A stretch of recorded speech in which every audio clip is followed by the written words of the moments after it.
Olá! Olha, já pararam para pensar que loucura é o salto que a vida deu de um serzinho solitário, uma única célula para a complexidade de um ser humano? Pois é, existe uma arquitetura secreta por trás disso tudo. Uma verdadeira cidade celular que constrói a gente por dentro. Bora mergulhar nessa história? Então, essa é a pergunta que não quer calar, né? Como que um simples amontoado de células vira uma comunidade que funciona, um organismo completo? A chave aqui não é só a quantidade, mas a organização. E essa história toda começa com um passo bem básico, a união. Olha só isso. O que a gente está vendo aqui é basicamente o primeiro passo da vida em sociedade. Isso são amebas, do gênero Dictyostelium. Sozinhas, cada uma vive sua vida, mas quando o rango acaba, elas se juntam. Elas formam essa colônia que se move como se fosse uma coisa só, procurando um lugar melhor. É a pura cooperação, na sua forma mais primitiva. Exato. Mas veja bem, só ficar junto não adianta.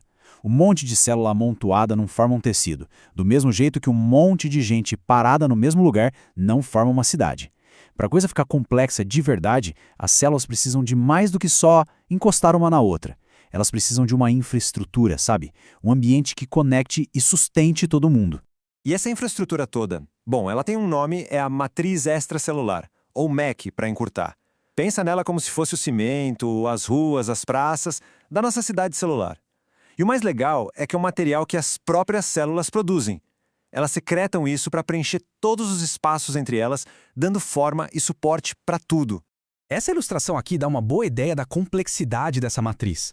Tá vendo essas fibras grossas? São o colágeno.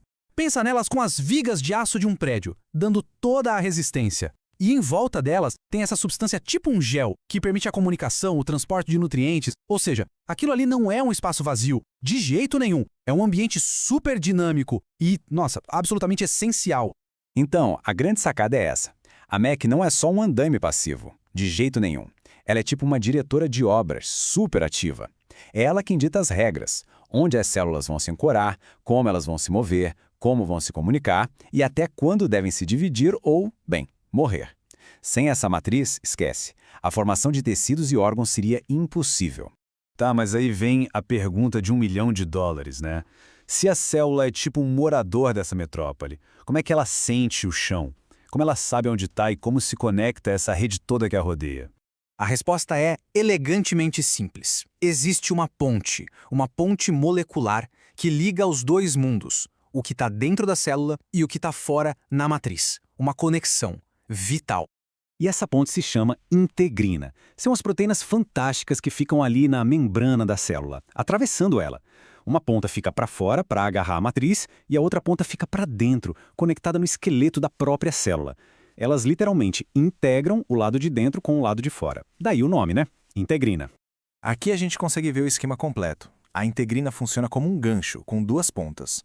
Para fora, ela se gruda na matriz, e para dentro ela se conecta naqueles filamentos de actina, que são tipo os músculos da célula.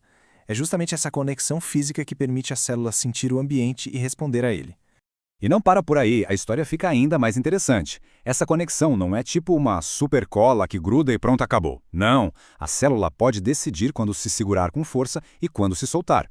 Essa capacidade de liga e desliga é fundamental. É isso que permite que uma célula se mova para cicatrizar um ferimento, por exemplo, e, infelizmente, é por isso que entender essa dinâmica é tão crucial.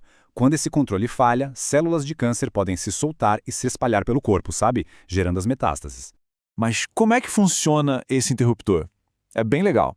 Chega um sinal lá de fora que dispara uma série de reações dentro da célula. E o resultado disso é que a integrina muda de forma. Ela passa de um estado dobradinho, inativo, para um estado esticado, superativo, pronto para se agarrar com tudo na matriz. É um interruptor molecular, literalmente. Ah, e um ponto importante, as células não se conectam só com a matriz. Existem vários tipos de junções. Elas também conversam diretamente umas com as outras, usando as chamadas junções intercelulares. Então a gente tem dois tipos principais de conexão, né? A conexão da célula com a matriz, que é sobre ancoragem e sentir o ambiente. Um exemplo clássico disso são os hemidesmosmos, que usam integrinas para prender a célula na base. E tem a conexão de célula com célula, que é mais sobre cooperação, para que um grupo inteiro de células possa agir em sintonia. E com todas essas ferramentas em mãos, bom, daí para frente a vida começa a escalar de um jeito impressionante. É uma hierarquia, uma escadinha de organização.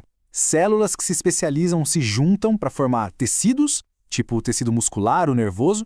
Esses tecidos se organizam e formam estruturas mais complexas, os órgãos. Os órgãos trabalham juntos e formam os sistemas. E lá no topo, a colaboração de todos os sistemas cria o organismo completo. E aqui está, a obra-prima. Essa imagem resume perfeitamente a nossa jornada. A gente vai do nível microscópico, de uma única célula, passa pelos tecidos, pelos órgãos, até chegar na complexidade e, vamos combinar, na maravilha que é um organismo inteiro. E tudo isso só é possível por causa dessa dança super complexa entre as células e a matriz que elas mesmas constroem. Olha, tem uma citação do livro de embriologia do Langman que resume isso de forma perfeita. Ele diz que os receptores que ligam as moléculas de fora às células são as integrinas, e que esses receptores integram as moléculas da matriz com a maquinaria da própria célula. É isso, elas são as integradoras, a peça-chave que junta o mundo de fora com o de dentro e que permite que cada célula saiba o que precisa fazer. E tudo isso nos deixa com uma reflexão, né? Se cada uma das nossas trilhões de células está o tempo todo sentindo, respondendo, conversando com o ambiente dela, será que o nosso corpo é mesmo uma coisa estática? Ou será que ele é mais como um evento, uma conversa que nunca para acontecendo a cada segundo? É algo para a gente pensar, né?